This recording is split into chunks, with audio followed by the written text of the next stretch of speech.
ವಿರೋಧಿ ಮುಳುಗಿರುವ ಕಾಂಗ್ರೆಸ್ ಸರ್ಕಾರಕ್ಕೆ ನಡೆಸಿರುವ ಕಾಂಗ್ರೆಸ್ ಸರ್ಕಾರಕ್ಕೆ ಕೂಡ ಹಗರಣ ನಡೆಸಿರುವ ಸಿದ್ದರಾಮಯ್ಯರವರಿಗೆ ವಾಲ್ಮೀಕಿ ನಿಗಮದಲ್ಲಿ ಭ್ರಷ್ಟಾಚಾರ ಎಸಗಿರುವ ಸಿದ್ದರಾಮಯ್ಯನವರಿಗೆ ಕಬಳಿಸಿರುವ ಕಾಂಗ್ರೆಸ್ ಸರ್ಕಾರಕ್ಕೆ ವಾಲ್ಮೀಕಿ ನಿಗಮದ ಹಣ ಕಬಳಿಸಿರುವ ಕಾಂಗ್ರೆಸ್ ಸರ್ಕಾರಕ್ಕೆ ಕೂಡ ಹಗರಣ ನಡೆಸಿರುವ ಕಾಂಗ್ರೆಸ್ ಸರ್ಕಾರಕ್ಕೆ ದೇಶ ವಿರೋಧಿ ಹೇಳಿಕೆ ನೀಡಿರುವ ಐವಾನ್ ಡಿಸೋಜನಿಗೆ ದೇಶ ವಿರೋಧಿ ಹೇಳಿಕೆ ನೀಡಿರುವ ಐವಾನ್ ಡಿಸೋಜನಿಗೆ ತೊಲಗಲಿ ತೊಲಗಲಿ ಕಾಂಗ್ರೆಸ್ ತೊಲಗಲಿ ತೊಲಗಲಿ ತೊಲಗಲಿ ಕಾಂಗ್ರೆಸ್ ತೊಲಗಲಿ ರಾಜ್ಯಪಾಲರ ವಿರುದ್ಧ ಅವಹೇಳನಕಾರಿ ಹೇಳಿಕೆ ನೀಡುತ್ತಿರುವ ಕಾಂಗ್ರೆಸ್ ಮುಖಂಡರಿಗೆ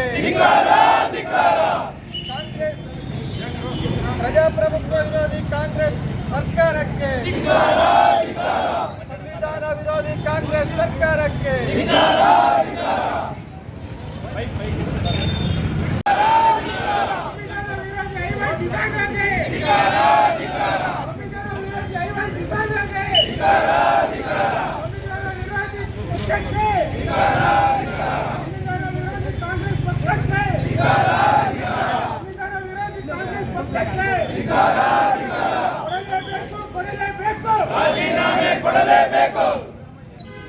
ಉದ್ದೇಶಿಸಿ ನಿಕಟಪೂರ್ವ ಜಿಲ್ಲಾಧ್ಯಕ್ಷ ಆಗಿರ್ತಕ್ಕಂಥ BK ಮಂಜುನಾಥ್ ಅವರು ಮಾತಾಡಬೇಕಾಗಿ ಕೇಳ್ಕೊಳ್ತೀನಿ.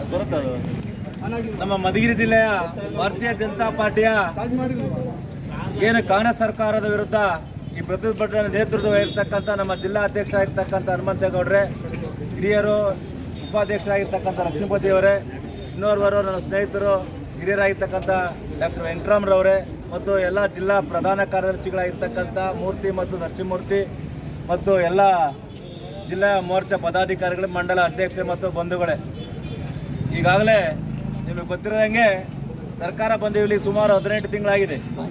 18 ಹಗರಣಗಳನ್ನು ಮಾಡಿದೆ ಸರ್ಕಾರ. ಇವತ್ತು ಜನಗಳಿಗೆ ಗ್ಯಾರಂಟಿಗಳನ್ನು ಕೊಟ್ಕೊಂಡ್ಬಂದು ಅದನ್ನೇ ಗ್ಯಾರಂಟಿ ಅಂತ ಹೇಳಿ ಮೋಸ ಮಾಡಿ ಜನಗಳು ಓಟ್ ಹಾಕ್ಕೊಂಡು ಇವತ್ತು ಸರ್ಕಾರ ಇವತ್ತು ಜನಗಳನ್ನು ಹೈರಾಣಿಗೆ ತಂದಿದ್ದಾರೆ. ಈಗಾಗಲೇ ನಿಮಗೆಲ್ಲರೂ ಗೊತ್ತಿದೆ, ರಾಜ್ಯದಲ್ಲಿ ಯಾವುದೇ ಒಂದು ಅಭಿವೃದ್ಧಿ ಕಾರ್ಯಗಳಾಗ್ತಾ ಇಲ್ಲ. ಯಾಕೆ ಆಗ್ತಾ ಇಲ್ಲ ಅಂದರೆ ಇವರು ಹಗರಣಗಳಿಂದ ಯಾವುದೇ ಅಭಿವೃದ್ಧಿ ಕಾರ್ಯ ಆಗ್ತಿಲ್ಲ. ಮೊನ್ನೆ ಈ ಹಗರಣದ ಬಗ್ಗೆ ರಾಜ್ಯಪಾಲರು ಒಂದು ಮಾನ್ಯ ಮುಖ್ಯಮಂತ್ರಿಗಳು ಸಿದ್ದರಾಮಯ್ಯರು ಒಂದು ನೋಟಿಸನ್ನು ಕೊಟ್ಟಿದ್ದಾರೆ. ನಿಮ್ಗೆಲ್ಲರೂ ಗೊತ್ತಿದೆ, ಯಾವಾಗ ಹಗರಣಗಳಾದಾಗ ರಾಜ್ಯಪಾಲರು ಒಂದು ಮಧ್ಯಪ್ರವೇಶಕ್ಕಂಥ ಸಂವಿಧಾನದ ಒಂದು ನಿಯಮ ಇದೆ. ಅದು ರಾಜ್ಯಪಾಲರ ಹುದ್ದೆ ಅಂದರೆ ಅದು ಸಂವಿಧಾನ ತಕ್ಕಂಥ ಹುದ್ದೆ. ಯಾರೇ ಒಬ್ಬ ವ್ಯಕ್ತಿ ಸಂವಿಧಾನ ವಿರುದ್ಧ ಯಾವಾಗ ನಡ್ಕೊಳ್ತಾನೋ ಅವಾಗ ರಾಜ್ಯಪಾಲರು ಮಧ್ಯಪ್ರವೇಶ ತಕ್ಕಂಥದ್ದು ಒಂದು ನಿಯಮ.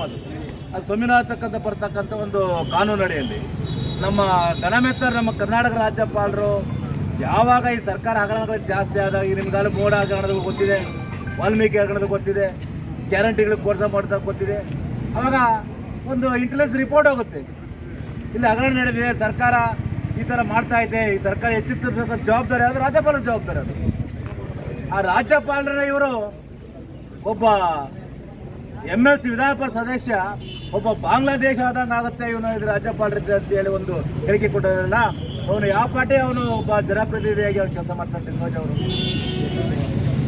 ನಿಮ್ಗೆಲ್ಲರೂ ಗೊತ್ತಿದೆ ಬಂಧುಗಳೇ, ಯಾಕಂದರೆ ಈ ಸರ್ಕಾರ ಬಂದಲ್ಲಿ ಯಾವುದೇ ಒಂದು ಅಭಿವೃದ್ಧಿ ಆಗ್ತಾ ಇಲ್ಲ. ಜನ ಬೆಳಗ್ಗೆ ಎದ್ದು ತೂಚಿ ಅಂತ ಉಯ್ತಾ ಇದ್ದಾರೆ. ಆ ಹೆಣ್ಣು ಮಕ್ಳಿಗಂತ ಬಸ್ನವ್ರಿಗೆ ಶಾಪ ಆಗ್ತಾ, ಆ ಶಾಪ ಯಾರು ಕಟ್ಟುತ್ತ ಆ ದೇವ್ರ ಒಬ್ಬರೇ ಗೊತ್ತಾ ಶಾಪ ಅವರಲ್ಲ. ಅಂಥ ಪರಿಸ್ಥಿತಿಯಲ್ಲಿ ಇವತ್ತು ಸರ್ಕಾರ ನಡೀತಾ ಇದೆ. ನಾನು ಈ ಪ್ರತಿಭಟನೆ ಮೂಲಕ ನೇರವಾಗಿ ಹೇಳ್ತಾ ಇದ್ದೀನಿ, ರಾಜ್ಯಪಾಲರನ್ನ ನೇರವಾಗಿ ಇವರು ಹೊಣೆ ಮಾಡಿಬಿಟ್ಟು ಹೊತ್ತು ಆ ಸಂವಿಧಾನ ಹುದ್ದೆಗೇನೆ ಇವರದ್ದು ಚಿತ್ತಿರ್ತಾರಲ್ಲ, ಇವರು ಯಾವ ಪಡಿ ಸಂವಿಧಾನಕ್ಕೆ ಸರ್ಕಾರ ಮಾಡ್ತಾ ಇದ್ದಾರೆ. ನಾನು ನೇರವಾಗಿ ಸಿದ್ದರಾಮಯ್ಯನವರಿಗೆ ಆಗಲಿ DK ಶಿವಕುಮಾರ್ ನೇರವಾಗಿ ಹೇಳ್ತಾ ಇದ್ದೀನಿ, ಈ ಕೂಡಲೇ ಮೂಡ ಹಗರಣದಲ್ಲಿ ಹೆಚ್ಚು ಕಡೆ ಸಾಬೀತಾಗಿದೆ. ವಾಲ್ಮೀಕಿ ಸಾಬೀತಾಗಲೇ 18 ಅಧಿಕಾರಿಗಳು ಜೈಲಿಗೆ ಹೋಗಿದ್ದಾರೆ. ಮಂತ್ರಿ ರಾಜೀನಾಮೆ ಕೊಟ್ಟಿದ್ದಾರೆ ನಾಗೇಂದ್ರ ಅವರು. ಆ ST ಬೋರ್ಡ್ ಅಧ್ಯಕ್ಷ ಆಗಿರ್ತಕ್ಕ ದತ್ಕಲ್ ಅವರು ಸಹ ಅವರು ಕೇಸ್ನಲ್ಲಿ ಬಿಟ್ಟಾಗಿದ್ದಾರೆ. ಇಂಥ ಪರಿಸ್ಥಿತಿಯಲ್ಲಿ ನೀವು ಕೂಡಲೇ ಇವತ್ತು ಆ CM ಸ್ಥಾನಕ್ಕೆ ರಾಜೀನಾಮೆ ಕೊಟ್ಟು ಏನು ಹಗರಣಗಳಿದ್ದಾವೆ ಮುಖ್ಯ ಅದನ್ನು ಪುನಃ ಬಂದ್ ಮಾಡಿ, ನಮ್ದು ಅಭ್ಯಂತರ ಇಲ್ಲ. ಆದರೆ ಕಾನೂನಾತ್ಮಕವೇ ನಿಮ್ಮ ಮೇಲೆ ಕೇಸಿದ್ದು ನೀವು ಸಂವಿಧಾನ ಗೊತ್ತಿರ ಅಧಿಕಾರ ಮಾಡ್ತೀವಿ, ಇದು ಎಷ್ಟು ಚಂದ ಇದು. ಅದೇ ರೀತಿ ನಮ್ಮ ಪಕ್ಷದ ನಾಯಕ ಯಡಿಯೂರಪ್ಪನವರು ಒಂದೇ ಒಂದು ನೋಟಿಸ್ ಕೊಟ್ಟಿದ್ದಕ್ಕೆ ಪ್ರಾಸಿಕ್ಯೂಷನ್ ಆರ್ಡರ್ ಕೊಟ್ಟಿದ್ದು ಇಮ್ಮಿಡಿಯೇಟ್ ರಾಜೀನಾಮೆ ಕೊಟ್ಟವರು ಮನೆಗೆ ಬಂದರು ನಮ್ಮ ಯಡಿಯೂರಪ್ಪನವರು. ಸಿದ್ದರಾಮಯ್ಯ ಪ್ರತಿ ಬರಬೇಕು ಅವರು ಕೊಟ್ಟು ರಾಜೀನಾಮೆ ಕೊಟ್ಟು ಕೂಡಲೇ ಸರ್ಕಾರವನ್ನು ಈ ರಾಷ್ಟ್ರಪತಿಗಳು ಮಧ್ಯಪ್ರವೇಶ ಕಿತ್ತೊಯ್ಯಬೇಕಂತೇಳಿ ಈ ಪ್ರತಿಭಟನೆ ಮೂಲಕ ನಾನು ಆಗ್ರಹ ಮಾಡ್ತಾ ಇದ್ದೀನಿ. ಭಾರತ್ ಮಾತಾ ಕಿ ಮಾತಾ ಕಿ ತೊಲಗಲಿ ತೊಲಗಲಿ ತೊಲಗಲಿ ತೊಲಗಲಿ. ಆತ್ಮೀಯ ಕಾರ್ಯಕರ್ತ ಬಂಧುಗಳೇ, ಇವತ್ತೆಲ್ಲ ನಾವು ಇಡೀ ರಾಜ್ಯಾದ್ಯಂತ ಭಾರತೀಯ ಜನತಾ ಪಾರ್ಟಿಯ ನೇತೃತ್ವದಲ್ಲಿ ಏನು ಘನವೆತ್ತ ರಾಜ್ಯಪಾಲರಿಗೆ ಒಂದು ಅವಮಾನ ಮಾಡುವಂತಹ ಪಕ್ಷ ಇವತ್ತು ಅಧಿಕಾರದಲ್ಲಿದೆ, ಆ ಕಾಂಗ್ರೆಸ್ಸಿನ ಸರ್ಕಾರದ ವಿರುದ್ಧ ನಾವೆಲ್ಲರೂ ಇವತ್ತು ಪ್ರತಿಭಟನೆಗೆ ಇಳಿದಿದ್ದೇವೆ. ನಿಮ್ಮೆಲ್ಲರಿಗೂ ಗೊತ್ತಿದೆ, ಇಡೀ ರಾಜ್ಯ ಮಾತಾಡ್ತಾ ಇದೆ. 14 ಸೈಟ್ ಅನ್ನ ನುಂಗಿರೋಂಥವ್ರು ರಾಜ್ಯದ ಮುಖ್ಯಮಂತ್ರಿ ಸಿದ್ದರಾಮಯ್ಯನವರು. ಇದ್ರಲ್ಲಿ ಅನುಮಾನ ಇದೆಯಾ? ಇದ್ರಲ್ಲಿ ಅನುಮಾನ ಇದೆಯಾ? ಇಡೀ on the floor of the house ಸಿದ್ದರಾಮಯ್ಯನವರು ಒಪ್ಕೊಳ್ತಾರೆ 86 ಕೋಟಿ ನಮ್ಮಿಂದ ಹಗರಣ ಆಗಿದೆ ಅಂತೇಳಿ. ಒಪ್ಕೊಂಡವ್ರು ಯಾರು? ಒಪ್ಕೊಂಡವ್ರು ಯಾರು? ಇನ್ನ ಯಾವ ಮುಖ ಇಟ್ಕೊಂಡು ನೀವು ಸಿಎಂ ಸ್ಥಾನದಲ್ಲಿ ಮುಂದುವರಿತೀರಾ ಸ್ವಾಮಿ? ಹಗರಣ ಕಣ್ಣಿಗೆ ಕಟ್ಟಂಗಿದೆ. ಎಲ್ಲೋ ನೆಲಮಂಗಲ ದಾವಸ್ಪೇಟೆನಲ್ಲಿ ಜಮೀನ್ ಕೊಟ್ಬಿಟ್ಟು ಬೆಂಗಳೂರು ಮಧ್ಯ ಇರೋಂಥ MG ರೋಡ್ನಲ್ಲಿ ನೀವು ಸೈಟ್ ತಗೊಂಡ್ರೆ ಇದು ಅಧಿಕಾರ ದುರುಪಯೋಗನ ಇಲ್ವಾ? ಅಧಿಕಾರ ದುರುಪಯೋಗನ ಇಲ್ವಾ? ಇದನ್ನ ನಾವು ಖಂಡಿಸ್ಬೇಕಾ ಬೇಡವಾ? ಯಾವ ಗ್ಯಾರಂಟಿಗಳನ್ನ ಕೊಟ್ಟು ಸರ್ಕಾರವನ್ನ ರಚನೆ ಮಾಡಿದ್ರು ಆ ಜನಗಳ ವಿಶ್ವಾಸವನ್ನ ಇವಾಗ ಉಳಿಸ್ಕೊಂಡಿದಾರ? ಇನ್ ಯಾವ ನೈತಿಕತೆ ಇದೆ ಸ್ವಾಮಿ ಸಿದ್ದರಾಮಯ್ಯನವರೇ ನಿಮ್ಗೆ? ಯಾವ ನೈತಿಕತೆ ಇದೆ ಮಾನ್ಯ DK ಶಿವಕುಮಾರ್ ಅವರೇ ನಿಮ್ಗೆ? ಕಾಂಗ್ರೆಸ್ ಸರ್ಕಾರ ಇವತ್ತು ಅಧಿಪತನಕ್ಕೆ ಹೋಗಿದೆ. ಇಡೀ ರಾಜ್ಯದಲ್ಲಿ ಜನ ಮಾತಾಡ್ತಾ ಇದ್ದಾರೆ, ಯಾವುದೇ ಅಭಿವೃದ್ಧಿ ಇಲ್ಲ, ಯಾವುದೇ ಯೋಜನೆಗೆ ದುಡ್ಡಿಲ್ಲ. ಬೇಡ, ನಾವು ಅಹಿಂದ ನಾಯಕ ಅಂತ ಹೇಳ್ಕೊಂಡ್ ಬಂದ್ರಲ್ಲ ನೀವು. ಆಯಿತು, ಅಹಿಂದ ಸಮಾಜಕ್ಕೆ ಏನ್ ಮಾಡಿದೀರಾ ನೀವು? ಎಷ್ಟಿ ಸಮಾಜದ ದುಡ್ಡನ್ನ ನುಂಗಿದ್ದೀರಾ, ದಲಿತ ಸಮಾಜದ ಒಬ್ಬ ವ್ಯಕ್ತಿಯ ನೆಲವನ್ನ ನುಂಗಿದ್ದೀರಾ. ಇನ್ನ ನೀವು ಯಾವುದೇ ಕಾರಣಕ್ಕೂ ಮುಖ್ಯಮಂತ್ರಿ ಆಗಿ ಮುಂದುವರಿಯೋದಕ್ಕೆ ಅವಕಾಶ ಇಲ್ಲ. ತಾವೇ ಈಗಲೇ ಕೂಡಲೇ ರಾಜೀನಾಮೆ ಕೊಡಬೇಕು. ಒಂದು ಸಿದ್ದರಾಮಯ್ಯನವರ ರಾಜೀನಾಮೆ ಒತ್ತಾಯ, ಇನ್ನೊಂದು ಇದೇ ಸರ್ಕಾರದ ಒಬ್ಬ ನಾಮಿನೇಟಿನ MLC ಮಾತಾಡ್ತಾರೆ, ಪ್ರಮಾಣ ವಚನ ಸ್ವೀಕಾರ ಮಾಡ್ತಾರೆ, ಜನಪ್ರತಿನಿಧಿಗಳು ಮಂತ್ರಿಗಳು ಸ್ವೀಕಾರ ಮಾಡ್ತಾರೆ. ಏನಂತ ಸ್ವೀಕಾರ ಮಾಡ್ತಾರೆ?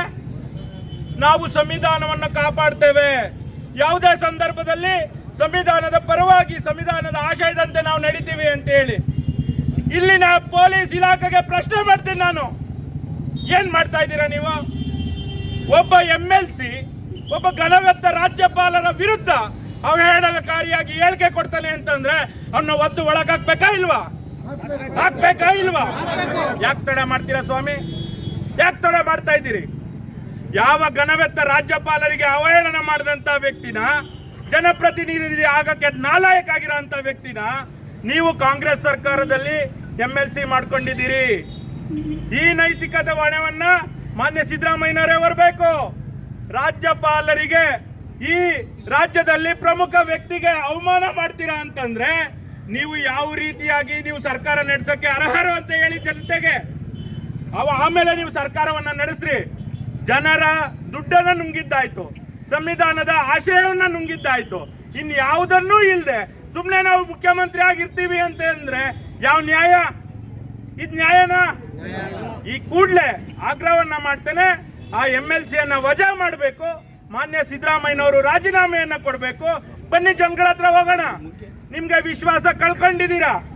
ಸುಮಾರು 142 ಕ್ಷೇತ್ರದಲ್ಲಿ ಭಾರತೀಯ ಜನತಾ ಪಾರ್ಟಿಗೆ ಅಧಿಕೃತವಾಗಿ ಜನ ಮತ ಹಾಕಿದ್ದಾರೆ. ಲೋಕಸಭಾ ಕ್ಷೇತ್ರದಲ್ಲಿ ಲೀಡ್ ಕೊಟ್ಟಿದ್ದಾರೆ. ನಿಮ್ಗೆ ಯಾವ ನೈತಿಕತೆ ಇದೆ? ಇನ್ನ ನಿಮ್ಗೆ ಜನಾಭಿಪ್ರಾಯಕ್ಕೆ ಏನು ಜನಗಳು ನಿಮ್ಗೆ ಮತವನ್ನ ಹಾಕಿದ್ರು ಆ ಆಶಯದಂತೆ ನೀವು ನಡೀತಾ ಇಲ್ಲ. ಈ ಕೂಡಲೇ ಆಗ್ರಹವನ್ನ ಮಾಡ್ತೇನೆ, ಮತ್ತೆ ಇಲಾಖೆಗೆ ಆಗ್ರಹವನ್ನ ಮಾಡ್ತೇನೆ. ಈ ಕೂಡಲೇ ಆ MLC ಅನ್ನ ಬಂಧನ ಮಾಡಬೇಕು. ಮತ್ತೆ ಯಾರ್ಯಾರು ನಾವು ಕಾಂಗ್ರೆಸ್ಸಿನ ಸಚಿವರು ಅಂತ ಹೇಳಿ ಓಡಾಡ್ತಾ ಇದಾರಲ್ಲ, ಹೇಳ್ತಾ ಇದ್ದಲ್ಲ ಮಾನ್ಯ ಕೃಷ್ಣ ಬೈರೇಗೌಡರು, ನಾನೊಬ್ಬ ಒಳ್ಳೆಯ ವ್ಯಕ್ತಿ, ನಾನು ರೆವಿನ್ಯೂ ಇಲಾಖೆಯ ಮಂತ್ರಿ ಅಂತ ಹೇಳಿ ಆ ವ್ಯಕ್ತಿದ್ ಏನಾಗಿದೆ ಕತೆ? ಆ ವ್ಯಕ್ತಿ ಪ್ರಮಾಣ ವಚನ ಸ್ವೀಕಾರ ಮಾಡಬೇಕಾದ್ರೆ ಸಂವಿಧಾನವನ್ನ ನಾವು ಕಾಪಾಡ್ತೀವಿ ಅಂತ ಸ್ವೀಕಾರ ಮಾಡಿರ್ತಾರೋ ಇಲ್ವೋ? ರಾಜ್ಯಪಾಲರ ವಿರುದ್ಧ, ಒಬ್ಬ ಸಂವಿಧಾನಿಕ ಹುದ್ದೆಯಲ್ಲಿರ್ತಕ್ಕಂಥ ರಾಜ್ಯಪಾಲರ ವಿರುದ್ಧ ಆ ವ್ಯಕ್ತಿ ಮಾತಾಡ್ತಾರೆ ಅಂತಂದ್ರೆ ಮಂತ್ರಿಯಾಗಿ ಉಳಿಯಕ್ಕೆ ನಾಲಾಯಕ್ ತಾನೆ. ಈ ಕೂಡಲೇ ರಾಜೀನಾಮೆಯನ್ನ ಕೊಡಬೇಕು. ನೀವು ಯಾರ್ಯಾರೆಲ್ಲ ಮಂತ್ರಿಗಳು, ಕಾಂಗ್ರೆಸ್ಸಿನ ಮಂತ್ರಿಗಳು ಏನು ನಮ್ಮ ಘನವೆತ್ತ ರಾಜ್ಯಪಾಲರ ವಿರುದ್ಧ ಪ್ರತಿಭಟನೆಯನ್ನ ಮಾಡ್ತಾವ್ರೆ, ಯಾವ ನೈತಿಕತೆ ಇದೆ ಸ್ವಾಮಿ ನಿಮ್ಗೆ? ನೀವು ಹಗರಣ ಮಾಡಿದ್ದೀರಿ, ನಿಮ್ ವಿರುದ್ಧ ಪ್ರಾಸಿಕ್ಯೂಷನ್ಗೆ ಅನುಮತಿಯನ್ನ ಕೊಟ್ಟಿದ್ದಾರೆ. ಯಾವುದೇ ರಾಜ್ಯಪಾಲರು, ಯಾವುದೇ ಸಂವಿಧಾನಿಕ ಹುದ್ದೆಯಲ್ಲಿರ್ತಕ್ಕಂಥವ್ರು ಸುಮ್ನೆ ಪ್ರಾಸಿಕ್ಯೂಷನ್ ಕೊಡಲ್ಲ. ಇದೇ ನಮ್ಮ ಧೀಮಂತ ನಾಯಕರಾದಂಥ ಯಡಿಯೂರಪ್ಪನವರು, ಮಂಜಣ್ಣವರು ಹೇಳಿದ್ರು, ಒಂದು ನೋಟಿಸ್ ಆರ್ಡರ್ಗೆ ತಕ್ಷಣನೇ ರಾಜೀನಾಮೆಯನ್ನ ಕೊಟ್ಟರು. ಅಧಿಕಾರಿ ಕಂಡ್ಕೊಂಡ್ರ ಭಾರತೀಯ ಜನತಾ ಪಾರ್ಟಿಯ ಮುಖ್ಯಮಂತ್ರಿಗಳಾದಂಥ ಯಡಿಯೂರಪ್ಪನವರು?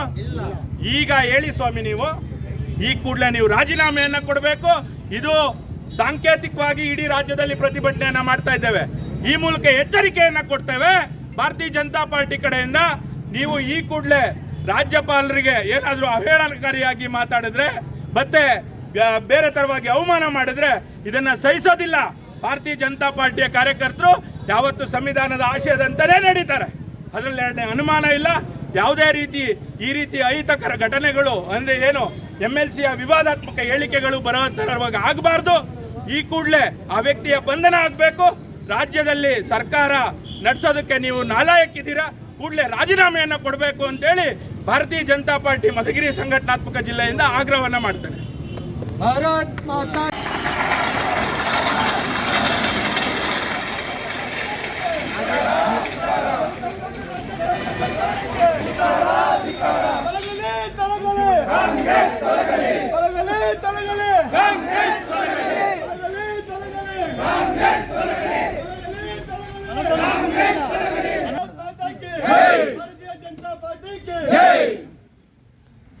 ಮಾತಾಡ್ತಾ ಇದ್ದೀವಿ. ಒಂದೇ ಒಂದು ಸಣ್ಣ ಗಲಾಟೆ ಆದ್ರೆ ಪೊಲೀಸ್ನವರು ಜನಸಾಮಾನ್ಯರನ್ನು ಬಂಧಿಸ್ತಾರೆ. ಸಂವಿಧಾನ ವಿರೋಧಿ ಹೇಳಿಕೆಯನ್ನು ಕೊಟ್ಟಂತ ಒಬ್ಬ ರಾಜ್ಯ ಸರ್ಕಾರದ MLC, ಕಾಂಗ್ರೆಸ್ MLCನ ನೀವು ಇದುವರೆಗೂ ಯಾಕೆ ಬಂಧಿಸಿಲ್ಲ ಅಂತ ನಾನು ನಿಮ್ಮನ್ನು ಘಂಟಾಘೋಷವಾಗಿ ಕೇಳ್ತೀವಿ. ನಿಮ್ಮ ಉನ್ನತ ಅಧಿಕಾರಿಗಳಿಗೆ ಹೇಳಿ. ಇದುವರೆಗೂ ಕರ್ನಾಟಕವನ್ನ BJPಯವನ್ನ ಸಂವಿಧಾನ ವಿರೋಧಿ ಅಂತ ಹೇಳ್ತಿದ್ರು. ಒಬ್ಬ ಘನವೆತ್ತ ರಾಜ್ಯಪಾಲನನ್ನ ಅವಹೇಳನಕಾರಿಯಾಗಿ ದಾರಿಯಲ್ಲಿ ಅವನ ಶ್ರಮವನ್ನು ಹೊತ್ತು ಚಪ್ಪಲಿ ದಲಿತ ಗವರ್ನರ್ ಅವನು ಆತನ್ನ ಅವಮಾನ ಮಾಡಿದ್ದಾರೆ. ಆ ಕೂಡಲೇ ಆತನ್ನ ಬಂಧಿಸಬೇಕಾಗಿತ್ತು. ಆದರೆ ಪೊಲೀಸ್ ಅಧಿಕಾರಿಗಳು ಕಾಂಗ್ರೆಸ್ಸಿನ ಹಿಡಿತಕ್ಕೆ ಸಿಕ್ಕಿ ಅವ್ರನ್ನ ಇದುವರೆಗೂ ಬಂಧಿಸಿಲ್ಲ. ಪೊಲೀಸ್ ಅಧಿಕಾರಿಗಳೇ, ನಿಮ್ಮ ಹಿರಿಯರಿಗೆ ಹೇಳಿ ಕೂಡಲೇ ಅವರನ್ನ ಬಂಧಿಸಬೇಕು. ಇದುವರೆಗೂ ಯಾಕೆ ಬಿಟ್ಕೊಂಡಿದ್ದೀರಾ? ಜನಸಾಮಾನ್ಯರು ಬಂಧಿಸೋದು ಮಾತ್ರ ನಿಮ್ಗೆ ಹಕ್ಕಿದೆಯಾ? ದೊಡ್ಡವ್ರನ್ನ ಬಂಧಿಸಕ್ಕೆ ಹಕ್ಕಿಲ್ವಾ? ಜನಸಾಮಾನ್ಯರನ್ನ ತುಳಿದು ದುಪ್ಪಟ್ಟಿ ಮಾಡ್ತಕ್ಕಂಥ ನೀವುಗಳು ದೊಡ್ಡವರನ್ನ ಯಾಕೆ ಕಳ್ತೀರ? ಸಂವಿಧಾನ ವಿರೋಧಿಯ ಸತ್ಯವಾಗಿ ಅವರನ್ನ ಚಪ್ಪಲಿ ಹೊಡೆದು ಒಬ್ಬ ದಲಿತ ಗವರ್ನರ್ ಅನ್ನ ಅವಮಾನ ಮಾಡಿದ್ದಾರೆ.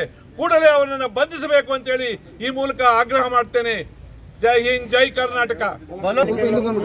ವ್ಯಕ್ತಿಗಳ ವಿರುದ್ಧ ಹಾಗೂ ಪೂರ್ವ ಯೋಜಿತ ಪ್ರತಿಭಟನೆ ನಡೆಸುತ್ತಿರುವ ಕಾಂಗ್ರೆಸ್ ನಾಯಕರುಗಳ ವಿರುದ್ಧ ಕಾನೂನು ಕ್ರಮ ಕೈಗೊಳ್ಳುವ ಬಗ್ಗೆ ಘನವೆತ್ತ ಮಾನ್ಯ ರಾಜ್ಯಪಾಲರು, ಮಾನ್ಯ ಮುಖ್ಯಮಂತ್ರಿಗಳ ವಿರುದ್ಧ ಖಾಸಗಿ ವ್ಯಕ್ತಿಗಳು ಮಾಡಿರುವ ಆರೋಪಗಳ ಬಗ್ಗೆ ತನಿಖೆಗೆ ಅನುಮತಿ ನೀಡಿದ ಕೂಡಲೇ ರಾಜ್ಯಪಾಲರ ವಿರುದ್ಧ ರಾಜ್ಯದಲ್ಲಿ ಕಾಂಗ್ರೆಸ್ ನಾಯಕರುಗಳು ಹಾಗೂ ಬೆಂಬಲಿಗರು ಅತ್ಯಂತ ಅವಹೇಳನಕಾರಿ ಹೇಳಿಕೆಗಳನ್ನು ನೀಡುತ್ತಿದ್ದಾರೆ. ಅದರಲ್ಲೂ ಅವರನ್ನು ವೈಯಕ್ತಿಕವಾಗಿ ತೇಜವಧೆ ಮಾಡುತ್ತಿರುವುದು ಅತ್ಯಂತ ಖಂಡನೀಯ. ಮೊದಲನೆಯಿಂದಲೂ ಸಾಂವಿಧಾನಿಕ ಹುದ್ದೆಗಳಲ್ಲಿರುವವರನ್ನು ಅತ್ಯಂತ ಹೀನಾಯವಾಗಿ ನಡೆಸಿಕೊಂಡ ಕಾಂಗ್ರೆಸ್ ನಾಯಕರು ಈಗಲೂ ಅದೇ ಚಾಳಿಯನ್ನು ಮುಂದುವರೆಸಿದ್ದಾರೆ. ಅದರಲ್ಲೂ ರಾಜ್ಯದಲ್ಲಿ ತನ್ನ ಅಧಿಕಾರವನ್ನು ದುರುಪಯೋಗಪಡಿಸಿಕೊಂಡು ವಾಲ್ಮೀಕಿ ಅಭಿವೃದ್ಧಿ ನಿಗಮದ ಹಣ ವರ್ಗಾವಣೆಗೆ ಕಾರಣರಾದ ಹಾಗೂ ಮೂಡಾದ ನಿವೇಶನಗಳನ್ನು ತಮ್ಮ ಪತ್ನಿಗೆ ಅಕ್ರಮವಾಗಿ ವರ್ಗಾಯಿಸಿಕೊಳ್ಳುವ ಮೂಲಕ ನಾಡಿನ ಪರಿಶಿಷ್ಟ ಜಾತಿ ಮತ್ತು ಪಂಗಡಗಳ ಜನತೆಗೆ ಅನ್ಯಾಯ ಮಾಡಿದ ಮುಖ್ಯಮಂತ್ರಿ ಸಿದ್ದರಾಮಯ್ಯನವರನ್ನು ಮತ್ತು ಕಾಂಗ್ರೆಸ್ ನಾಯಕರು ಈಗ ಶೋಷಿತ ವರ್ಗಕ್ಕೆ ಸೇರಿದ ರಾಜ್ಯಪಾಲರ ಮೇಲೆ ಮುಗಿಬಿದ್ದಿರುವುದು ಕಾಂಗ್ರೆಸ್ ಪಕ್ಷದ ಶೋಷಿತ ಸಮುದಾಯದ ವಿರೋಧಿ ಪ್ರವೃತ್ತಿಯ ದ್ಯೋತಕವಾಗಿದೆ. ಸಾಂವಿಧಾನಿಕ ಹುದ್ದೆಯಲ್ಲಿರುವ ರಾಜ್ಯಪಾಲರ ಹುದ್ದೆಯ ಘನತೆಯನ್ನು ಅರಿಯದ ಕಾಂಗ್ರೆಸ್ ನಾಯಕರುಗಳು ಅವರ ವಿರುದ್ಧ ಅವಹೇಳನಕಾರಿಯಾಗಿ ಟೀಕೆಗಳನ್ನು ಮಾಡುತ್ತಿದ್ದಾರೆ. ಆದಿ ಬೀದಿಯಲ್ಲಿ ಅವರ ಪ್ರತಿಕೃತಿಯನ್ನು ಸುಡುವಂತಹ ಹೀನ ಕೃತ್ಯಕ್ಕೆ ಇಳಿದಿದ್ದಾರೆ. ಮುಖ್ಯಮಂತ್ರಿಗಳ ಮೇಲೆ ಬಂದ ಆರೋಪಗಳ ಬಗ್ಗೆ ತನಿಖೆಗೆ ಆದೇಶಿಸುವುದು ರಾಜ್ಯಪಾಲರಿಗೆ ಸಂವಿಧಾನ ನೀಡಿರುವ ಅಧಿಕಾರ. ಇದು ಹಿಂದೆಯೂ ನಡೆದಿದೆ. ಹಿಂದೆ ಶ್ರೀ ಯಡಿಯೂರಪ್ಪನವರ ವಿಷಯದಲ್ಲಿ ಅಂದಿನ ರಾಜ್ಯಪಾಲರು ಆದೇಶ ನೀಡಿರುತ್ತಾರೆ. ಅತ್ಯಂತ ವಿವೇಚನಾಯುಕ್ತವಾಗಿ ಕಾನೂನು ತಜ್ಞರೊಡನೆ ಸಮಾಲೋಚಿಸಿ ಪ್ರಕರಣದ ಸೂಕ್ಷ್ಮಗಳನ್ನು ಪರಾಮರ್ಶಿಸಿ ತನಿಖೆಗೆ ಆದೇಶ ನೀಡಲು ರಾಜ್ಯಪಾಲರ ನಡೆಯನ್ನು ಖಂಡಿಸುವುದು, ಅವರ ಪ್ರತಿಕೃತಿಯನ್ನು ಸುಡುವುದು ಕಾಂಗ್ರೆಸ್ ನಾಯಕರು ಸಂವಿಧಾನಕ್ಕೆ ಮಾಡುತ್ತಿರುವ ಅಪಮಾನ. ಇಂತಹ ಕೃತ್ಯಗಳನ್ನು ಪೊಲೀಸರ ಸಮ್ಮುಖದಲ್ಲಿಯೇ ಮಾಡುತ್ತಿರುವ ಕಾಂಗ್ರೆಸ್ ನಾಯಕರುಗಳ ಮೇಲೆ ಕ್ರಮ ಕೈಗೊಳ್ಳದೆ ಪೊಲೀಸ್ ಇಲಾಖೆ ನಿರ್ಲಕ್ಷ್ಯ ತಳೆದಿದೆ.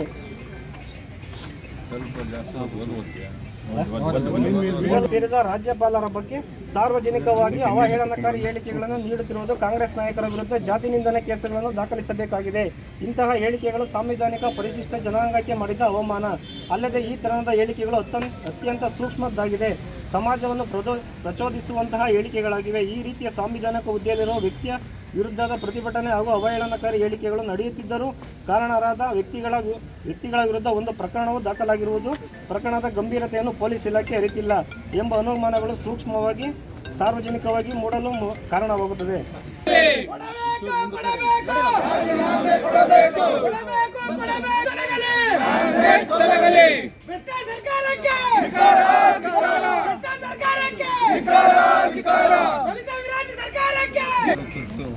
ಬೆಂಗಳೂರಿಗೆ ಕೆಲಸ ನಿಮಿತ್ತ ಹೋಗಿದ್ದಾರೆ. ನನ್ನ ಉಪವಿಭಾಗದ ಮಟ್ಟದಲ್ಲಿ ರೇಟು ತಹಸೀಲ್ದಾರ್ ಅಂತ ನಾನು ಈ ನಿಮ್ಮ ಮನವಿಯನ್ನು ಸ್ವೀಕರಿಸಿದ್ದೀನಿ. ತಮ್ಮ ಈ ಏನು ನಿಮ್ಮ ಮನವಿಯನ್ನು ನೀಡಿರೋದನ್ನು ಸಂಬಂಧಪಟ್ಟ ಮೇಲಧಿಕಾರಿಗಳಿಗೆ ಕಳಿಸೋದು ಇವತ್ತಿಂದಲೇ ಕಳಿಸ್ಕೊಡ್ತೀನಿ, ಇವತ್ತೇ ಕಳಿಸ್ಕೊಡ್ತೀನಿ ಅಂತ ಹೇಳಿ ನನ್ನ ಮನವಿಯನ್ನು ಸ್ವೀಕರಿಸಿದ್ದೀನಿ. ನೀವು ರಾಜ್ಯಾದ್ಯಂತ ಎಲ್ಲ ಕಡೆ ಪ್ರತಿಭಟನೆ ಮಾಡಿ ಎಲ್ಲರೂ ಒಂದೇ ಇದನ್ನು ಮಾಡ್ತಾರೆ. ಸಂವಿಧಾನಿಕ ಹುದ್ದೆಗೆ ನೀವು ಸಂವಿಧಾನ ಓದ್ಕೊಂಡು ಬಂದಿರೋಂಥವ್ರು ಕೂಡಲೇ ಇದನ್ನು ಫಾರ್ವರ್ಡ್ ಮಾಡಿ. ಖಂಡಿತ.